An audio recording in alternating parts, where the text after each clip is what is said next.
VHS Podcast. Vilões, Heróis e Sarrabulho.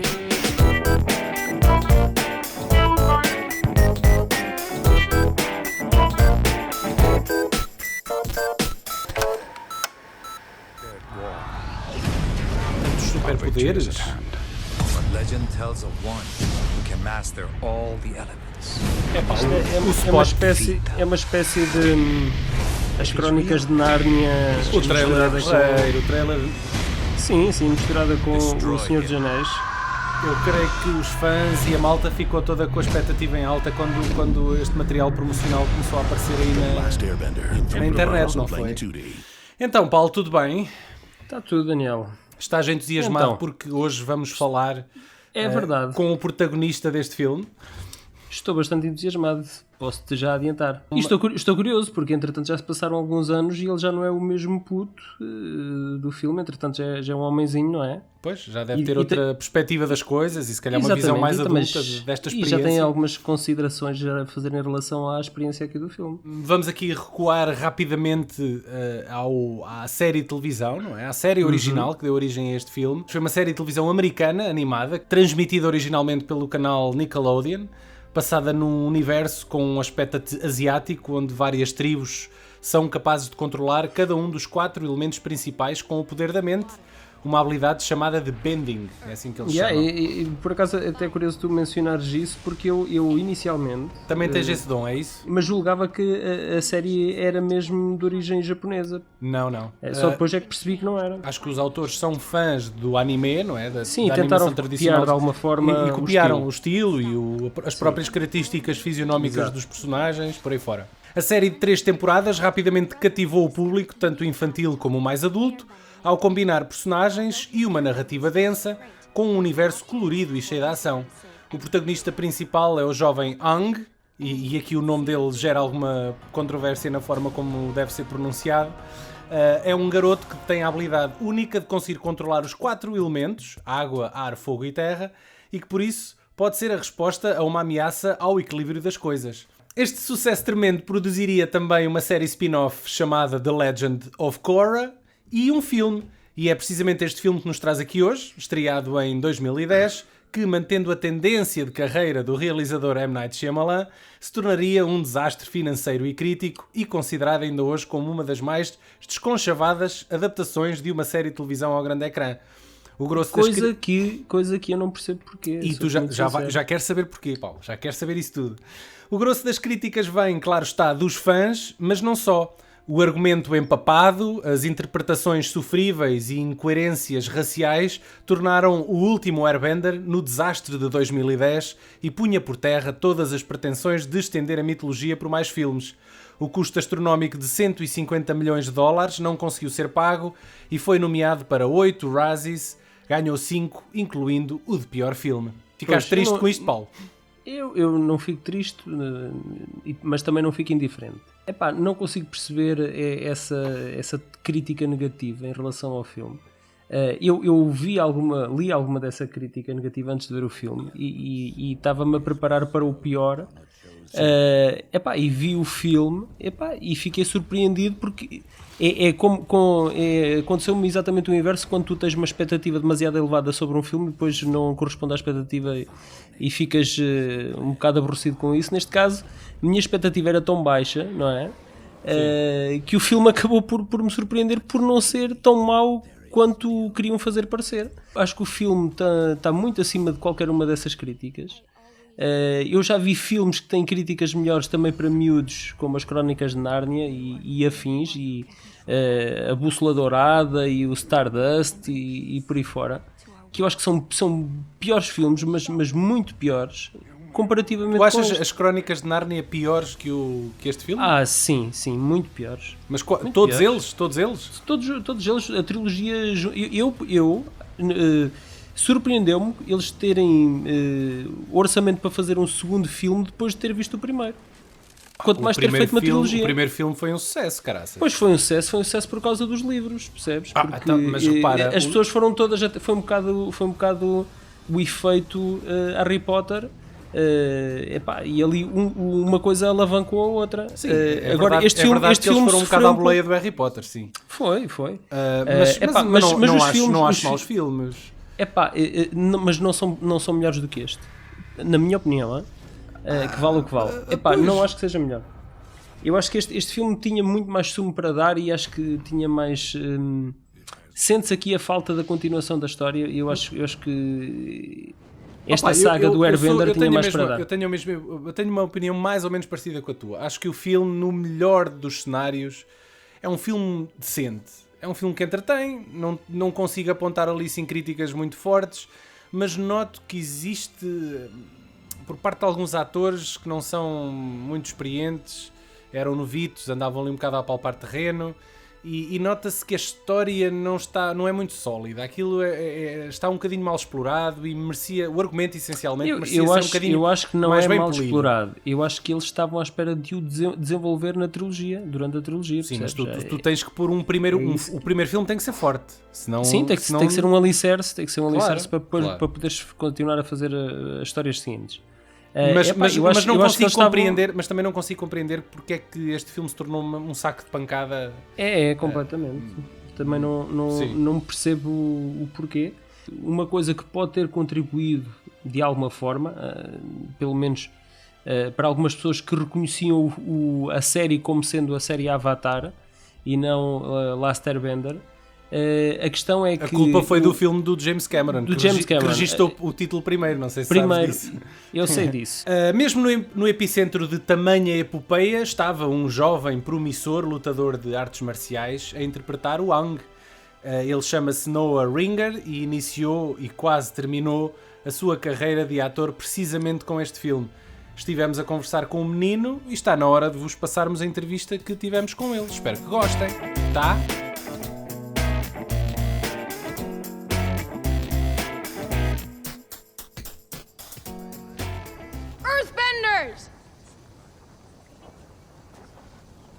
Why are you acting this way? You are powerful and amazing people. You don't need to live like this. There's Earth right beneath your feet. The ground is an extension of who you are. It's very early there, right? It's like 6 a.m. or something? Yeah, it's not too bad. I get up for work about this time, so. But you get up at this time usually? Yeah, about here. Maybe a little bit later, but just about here. Just to do a little bit of jog before going to work. Yeah, you got it, man. And what are you doing now? I'm actually back home from college. I go to school at USC, and so I'm actually just back home from the summer for a little bit, trying to make a little cash, working a little bit. Just back home chilling. It's good to see the parents and the dogs and stuff. So for a little bit before I head back out there. Yeah. Okay. Let's start with your background. You being a taekwondo learner at such a young age definitely made you the chosen one for the part of Aang, right? Right. It was something that my mom kind of always wanted me to do. And actually, believe it or not, didn't want to do it for a really long time. I was pushing really hard not to get it in the work. She was like, man, you got to do this. It'll be really fun for you. It'll be something that you can pour your passion and your energy into. And I was kind of like, but it's just not. I'm more into basketball. I'm more into these kind of things and like sports and stuff like that. And she was, not that Taekwondo isn't a sport. It's definitely a sport. But she was kind of like, okay, tell you what, you can just do it for a month. And if you don't like it, don't even worry about it. We won't ever go again. I won't even bring it up again. So I was like, okay. I think that the problem for your mother was that you wouldn't get at home tired enough. And you still had a lot of energy to yeah, that's right. It didn't work, man. Too true. But so we went there for about a month. And man, I fell in love with Taekwondo in like the first 2 weeks. That was just good stuff, And as a kid, it's just so awesome to feel like power. And it's just awesome to feel the confidence in your body and to be able to defend yourself. No bullies anymore. No, man, not anymore, not even close. Did you have to use it in real life? I used it. It's not. I haven't ever had too much of like confrontation.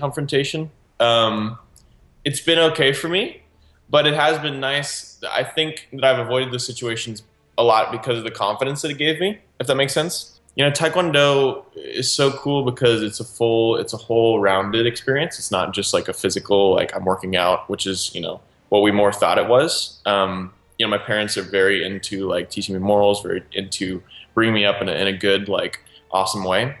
And we didn't think the Taekwondo would add as much as it did, but they're very into teaching like honor, respect, courtesy, and just kind of old teachings of Mr. Miyagi. That's right. That's right. What you were describing, it reminded me of David Carradine on Kung Fu. Yeah, that's right, dude. That is an awesome show. What a great reference. I love how like all of the bad guys are like moving super slow. Yeah. Yeah, that's right. Awesome show. Good reference, dude. You know what? Actually, is I worked with his brother Keith Carradine. Yeah, on Alien. Cowboys and Aliens. Yeah, Cowboys dude. versus Aliens, right? Yeah, that was crazy. I was like, dude, that's awesome. He was a really nice guy. I don't remember, but were you his son? I was his grandson. Grandson, okay. Close enough. How was it like to be on that show with such great names as Harrison Ford and the latest Daniel James Craig? Bond? Yeah, dude, Daniel Craig is awesome. They're just, the more that you kind of get like engrossed into the industry and like excited about it and you meet more people, you just find that they're just like really, really good quality folks, They're just awesome people that are willing to talk with you about like what they've done, who they are, and they kind of like the same things that everybody likes, So it's just a really cool experience to just to get to chill with them and see like the casual side of them. They're obviously both very focused on set, and they're both very in the mind of the character. Like one of my favorite moments from Cowboys and Aliens, I was riding on my horse past Harrison, and he knew that I had never ridden a horse before Cowboys, and so I got really comfortable like riding, and he goes, "Looking pretty good on that horse, son." I was like, "Thank you, sir." And we just it was just like, yes, this is awesome. That's meeting reality. That's right, exactly. We have to go back to before before that movie. Send it back, man. Let's do it. How long it took the casting process for The Last Airbender? Last Airbender was an odd casting process. I don't know, probably from when we like very first turned in like the very first like Pioneer tape. Like a month and a half. Border on 2 months. You were 13 at the time, right? Or 12? I was 12. Okay. Yeah. How do they prepare such a young boy with no acting skills, I think, for carrying on his shoulders a $150 million movie? This was your first and biggest role to date, right? Yeah, definitely. If I were you, I would be certainly a bit scared. It's funny, man. It intimidated me, but it wasn't just even in, I don't know how to like express how it was, but like, I liked hanging out with Knight, and I liked like the casting process that he like led us through. Mm-hmm. And when I met him, meeting him kind of like just erased all of that like nervousness, all of that like anxiety about doing the film, just because I started to act like for him, it was just kind of like, I like this dude. And it's like, the camera is not, however many people saw the movie, a couple million. So, it's just kind of like you're just with people. You're with your friends, and you're doing stuff that you really, really love to do. The way they prepared me really was with a great acting studio in town in Dallas, Texas. They sent me to her. She got me ready really fast, which is, we only had like a month before like I had to go off and shoot. So there's like no acting to like, some respectable level of understanding of the speech and like how you communicate with the director and, what, expressing emotion is in like a real way and not making it artificial, or, it's not about like your facial emotion. It's just literally honestly feeling it and just kind of how to be in the moment, just some basics. Was M. Night Shyamalan present during the casting? Yes, during the casting, but mostly just during the callback. We only had one callback, and that was where I met him. What was your first impression about him? He just has so much charisma, dude. He is an awesome man, and he's still one of my most highly respected people. If I had a list of highly respected people, mm-hmm. I love hanging out with him. I'm close with his daughter, and they're just a really solid family. They're a family that only accepts excellence. They really strive for that, and I absolutely respect that with all my heart. And he's also just the kindest dude, man. He's got such a soft heart toward like his actors and the people that he works with. He cares about them so much, and they care about him so much, and so they always invest a ton into like his sets and the energy that he carries on set. Man, you like he's got his stuff together. You know, like when he walks on set, it's like that's the dude, and it's not almost like he has no arrogance about him. It's literally just like I just love what I do, and so I carry myself in this way, and it's awesome. It's really awesome, and I miss him. I miss him so much. I haven't seen him in a really long time. He's just he's a really good dude. So maybe one day the studio will pick up on the trilogy. Yeah, dude. Heck yeah. I That probably would have be to be a awesome. different character, but you know, maybe Cora. I don't know if you know this, that airbending is based on a fighting style called Bagua. Bagua, yeah, that's right. Yeah, did you have to learn this kind of martial arts for the role? Yeah, actually. I had one of my good friends now, his name is Sifu David Morizo. He's actually working on a show called The Originals right now in Atlanta. Came out to Dallas and like just taught me some basic Bagua to kind of get the idea, because Taekwondo was all kind of like it's a very aggressive style, and it's very I don't want to say rigid, but it's very strong. You know, it's very like linear, if that makes sense. And so working with Bagua, it was totally circular, and understanding how to like because kung fu is so much more flowing and like circular, and that's the way that you defend. It's about the posing, right? Right. And so learning Bagua was actually a blast. I didn't pick it up for like the first couple days. It's kind of like, this is weird. Like it feels odd to like not have a defined, like you start here and you end here. You know, it's more along the lines of like a weird, like different kind of line.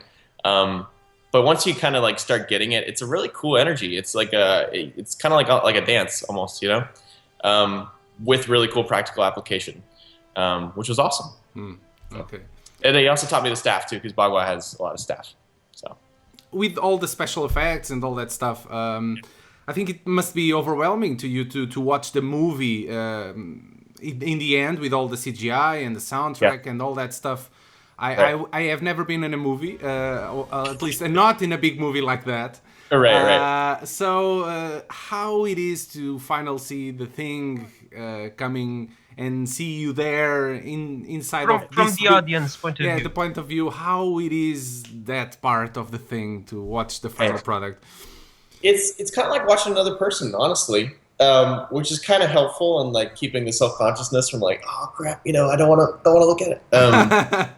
Actors honestly, have that. It's honestly like looking at another person, kind of like, well, that's cool. Like he's, he could have done that a little bit better, but whatever. So, it's enjoyable actually, because it's like the CGI and the sound effects have to do the things like 10 times bigger. It's much more emotional, I think. Yeah.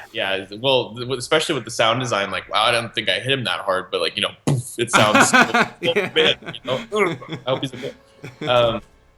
But yeah, I mean, like using the special effects is awesome because it kind of like completed the picture, Like what we filmed was like literally so small, if we're shooting big scenes like with the monkey and stuff, I'm just literally sitting there like, and then like you actually see it's like, oh, that makes sense and that worked. I didn't look like a total idiot.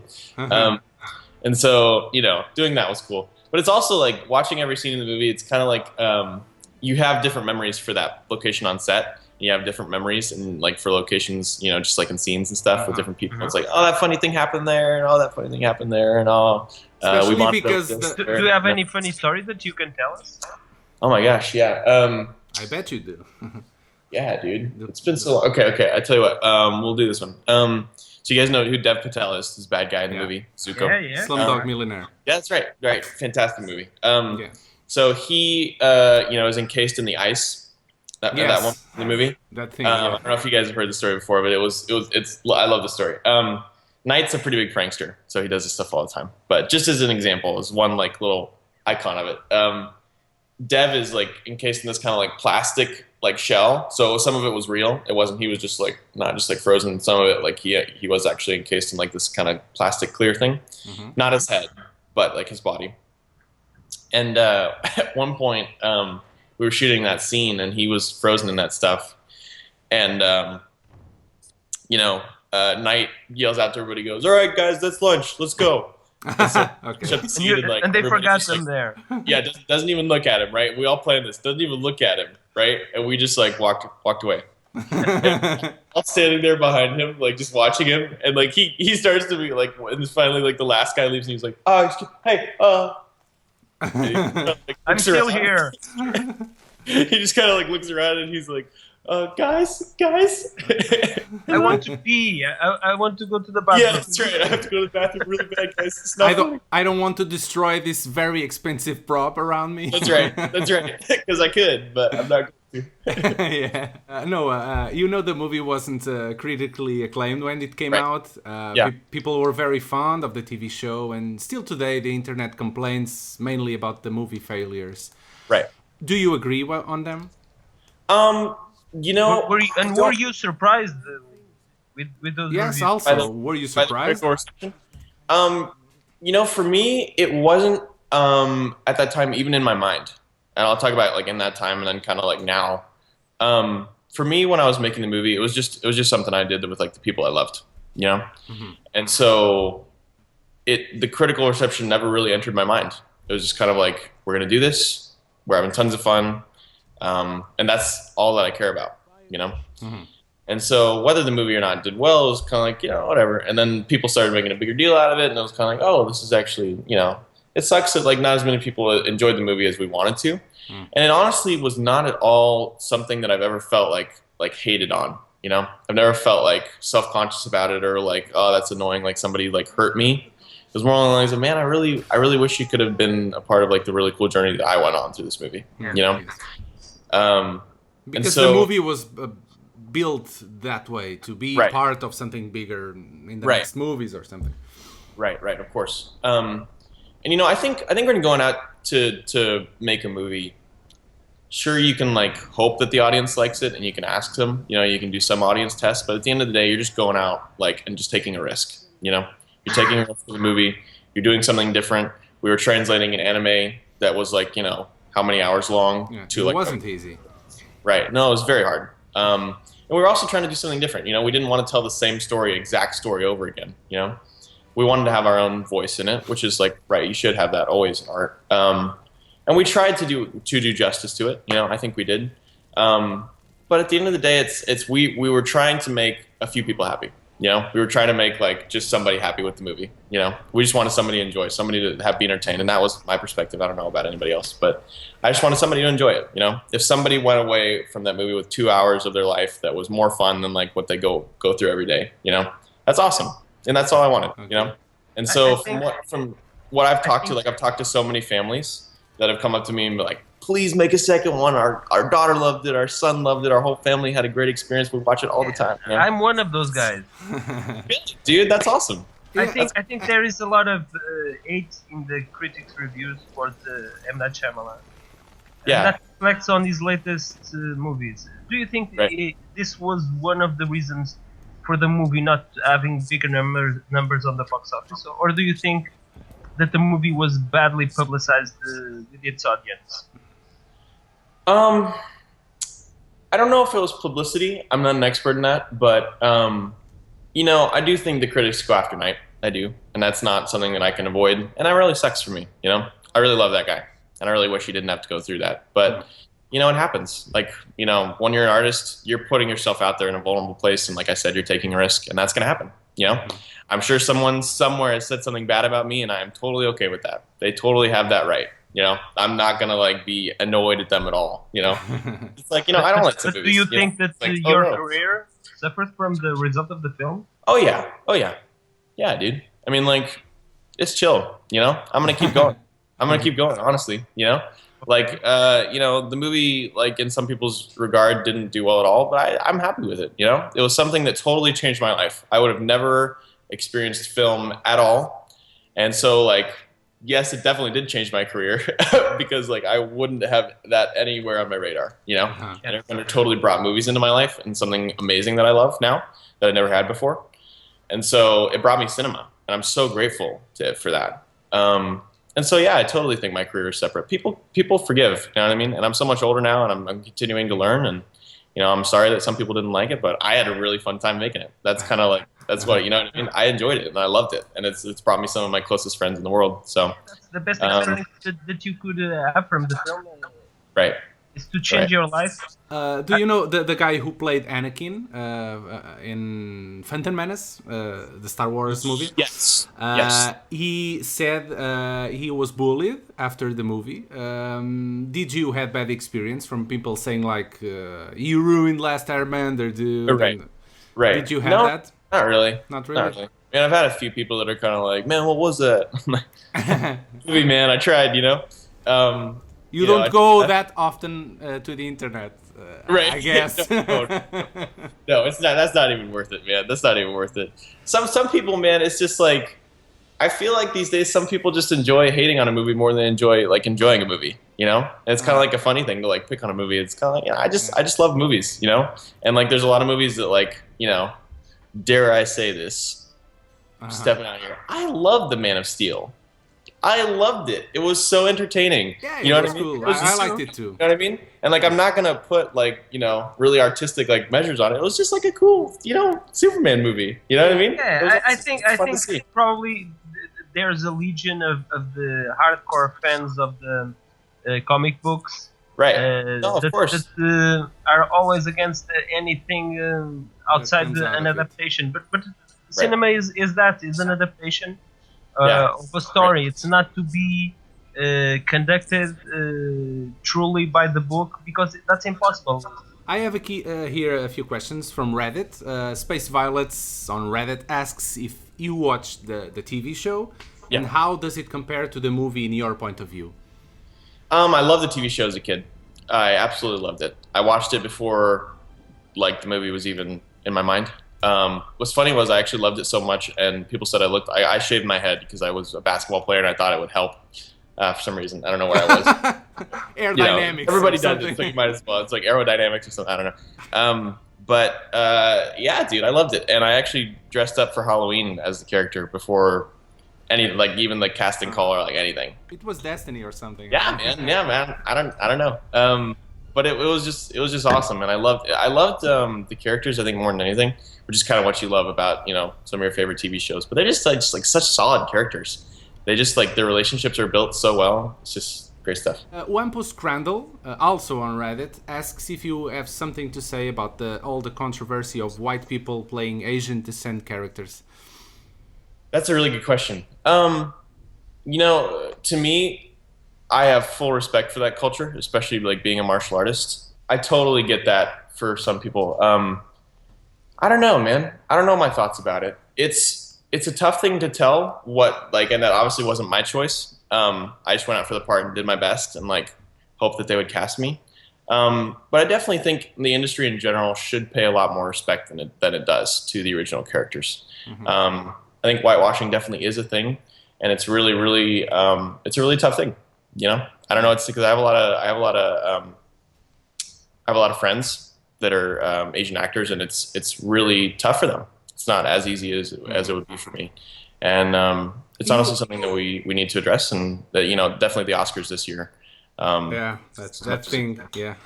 Yeah. I noticed that you have a little bit of Asian in you. I'm not sure. It's actually Native American. Okay.